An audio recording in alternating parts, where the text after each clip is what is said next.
तो दोस्तों आज मैं बात करते हैं कि यूपी पुलिस भर्ती फॉर्म अप्लाई होने शुरू हो गए हैं। तो इस भर्ती का फॉर्म आप कैसे अप्लाई करोगे? तो इस फॉर्म अप्लाई करते याद रखना कि कोई भी गलती ना हो, क्योंकि एक गलती आपको बहुत बड़ी भारी पड़ सकती है। तो सबसे पहले अप्लाई लॉगिन पे आप क्लिक करोगे। उसके बाद आप नीचे आओगे तो यहाँ लिखा है कि आवेदक का पहला नाम। तो इसका मतलब है यहाँ अपना नाम डालो जो फर्स्ट नेम होता है। उसके बाद यहाँ अंतिम नाम, जैसे मेरा नाम है सुनील कुमार, तो मैं सुनील पहले आवेदक का पहले नाम में भरेंगे और अंतिम नाम में कुमार डाल देंगे। अगर किसी का नाम कुमार ना लिखा हो तो वो केवल आवेदक का नाम डाले बस, क्योंकि अंतिम नाम में स्टार नहीं लगा हुआ है। अब बात करते हैं नंबर 3 कॉलम की। तो यहाँ आवेदक का पूरा नाम भरा जाएगा, जैसे मेरा नाम है सुनील कुमार, तो यहाँ पूरा नाम सुनील कुमार डालना चाहिए, ठीक है। अब बात करते हैं डीओबी। तो आपकी जो डेट ऑफ बर्थ होती है, जन्म तिथि, तो उसको भर देना नंबर कॉलम 4 में। और 5 कॉलम में फादर नेम मतलब पिता का नाम भर देना, ठीक है। कॉलम नंबर 6 माता का नाम। अब मैं बात करते हैं कॉलम नंबर 7 में, तो लिंग। लिंग मतलब मेल हो, जो पुरुष हो वो अपना मेल डालना, और जो महिलाएं हो वो फीमेल डालना। अब बात करते हैं मोबाइल नंबर। कॉलम नंबर 8 में अपना मोबाइल नंबर डालना, और कॉलम 9 में भी मोबाइल नंबर ही भरना, क्योंकि मोबाइल नंबर की पुष्टि करनी पड़ती है मेरे यहाँ। तो 10 में आधार कार्ड नंबर, 11 में ईमेल आईडी भरना। अब बात करते हैं 12 नंबर में, तो 12 नंबर में भी ईमेल आईडी की पुष्टि करना। अब बात करते हैं 13 नंबर में, तो 13 नंबर में क्या करना है आपको? इंडियन भर देना है, ठीक है, इंडियन भर देना है। अब उसकी बाद बात करते हैं, क्या आप उत्तर प्रदेश के मूल निवासी हैं? तो यस कर देना। अगर जैसे बाहर से कोई फार्म भर रहा है तो नो भी कर सकते हो।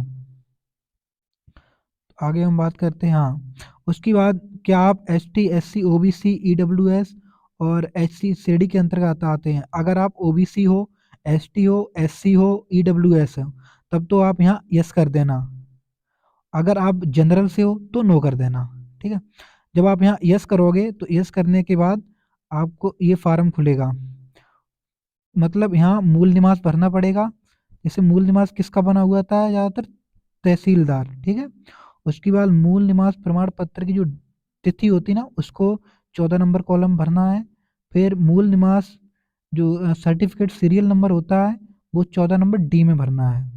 अब बात करते हैं गृह जनपद, आपका होम डिस्ट्रिक्ट कौन सा है?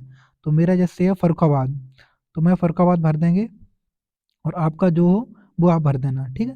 उसके बाद 15 नंबर कॉलम में आना, कैटेगरी। कैटेगरी में आपको क्या करना है? जैसे जो OBC, general, SC, ST, OBC, EWS, जो जिसमें आओ वो उसको भर देना। मानते हैं मैं ओबीसी में आ रहे हैं तो ओबीसी में भर दिए। और जो जो जनरल भरेगा फिर उसका ये नहीं खुलेगा, क्योंकि जनरल वालों की कास्ट नहीं मांगी जाती है, ठीक है, ओबीसी वालों की कास्ट मांगी जाती है। अब यहाँ आप नीचे 15 नंबर कॉलम में क्या करोगे? आपको तहसीलदार फिल डालना है, ठीक है। आप 15 की बी में जो जात का जो डेट होती है ना, उस डेट को यहाँ भरना है आपको, ठीक है, 15 में। और 15 की सी में जात की जो सर्टिफिकेट सीरियल नंबर होते हैं उसको भरना है।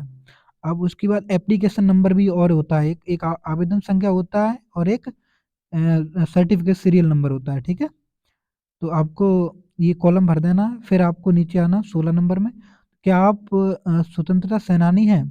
तो या अब हो तो यस करना, और ना हो तो नो कर देना, ठीक है।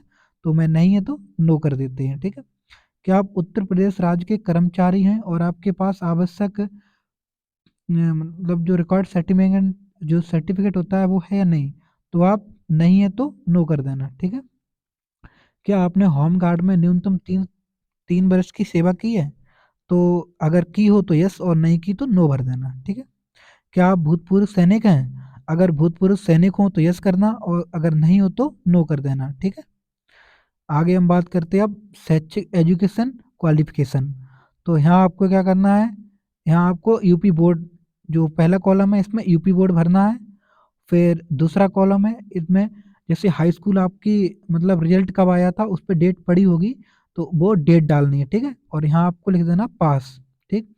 उसके बाद थर्ड कॉलम में, जो फोर्थ कॉलम है इसमें रोल नंबर डालना है। और फिफ्थ नंबर कॉलम में क्या करना है आपको? जो सर्टिफिकेट सीरियल नंबर होता है वो सीरियल नंबर भरना है, ठीक है। उसको हाई स्कूल में मिल जाएगा। और इस पर रोल नंबर डालना है, और इस पर उत्तीर्ण की बरस डालनी है, ठीक है। इस पर बोर्ड का नाम डालना है। तो आगे नीचे आ जाओ फिर इंटरमीडिएट की, तो इंटरमीडिएट, इस पर बोर्ड का नाम यूपी बोर्ड भरना, और उत्तीर्ण करने की बरस भर देना, जो कि आपका रिजल्ट कब आया था, मतलब इंटर का, ठीक है। उसके बाद यहाँ पास भर देना, ठीक है। फिर यहाँ इंटर का रोल नंबर डाल देना, और लास्ट वाले कॉलम में सर्टिफिकेट एक नंबर होता है, जो सीरियल नंबर होगा, तो वो डालना है। यहाँ रोल नंबर मत भरना, ठीक है। रोल नंबर आप पहले भर दोगे।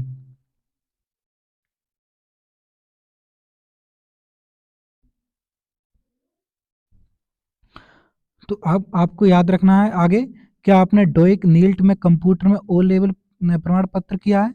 तो अगर किया हो तो यस करना, और ना किया तो नो कर देना, ठीक है।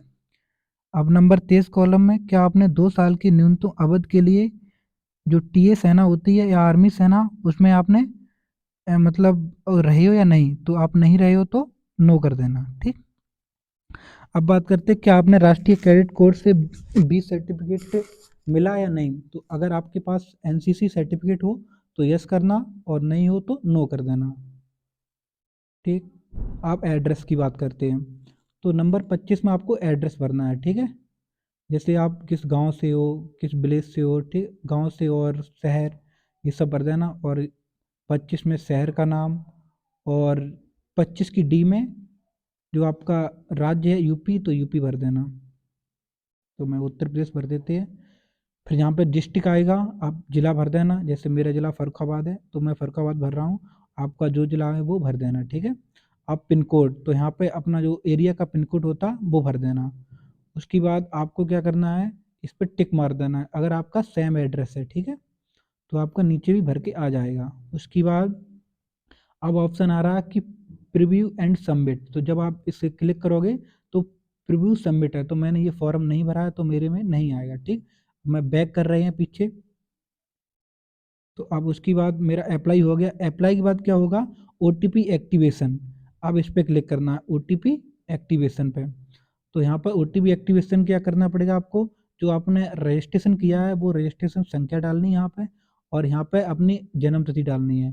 फिर यहाँ पे ओटीपी आएगा, लेकिन ओटीपी एकदम नहीं आता है। अगर 1 घंटा लगे या 2 घंटा लगे तो आप चिंता मत करना, क्योंकि एक बार ओटीपी आ जाएगा ये फिर पूरी जब तक आपका फॉर्म अप्लाई होगा तब तक ये मान रहेगा।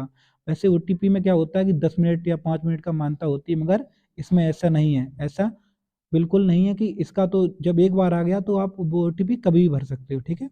फिर कैप्चा कोड डाल के आप एक्टिवेट पे कर देना क्लिक। तो उसके बाद आपको अब क्या करना है, पीछे आना है। तो ओटीपी, अगर आपका ओटीपी आ गया तो ओटीपी कर देना। उसके बाद क्या करना है, ओटीपी जब हो जाएगा फिर लॉगिन करना, कैंडिडेट लॉगिन पे क्लिक करना है।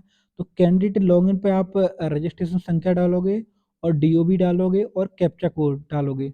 ये डाल के फिर आप लॉगिन कर देना, और जब लॉगिन हो जाएगा फिर आपका पेमेंट आएगा फीस का। तो आप फीस जब 400 रुपये है तो फीस आप यूपीआई से कर सकते हो, या फ़ोन पे, यूपीआई, पेटीएम से किसी से कर सकते हो, क्यूआर कोड से।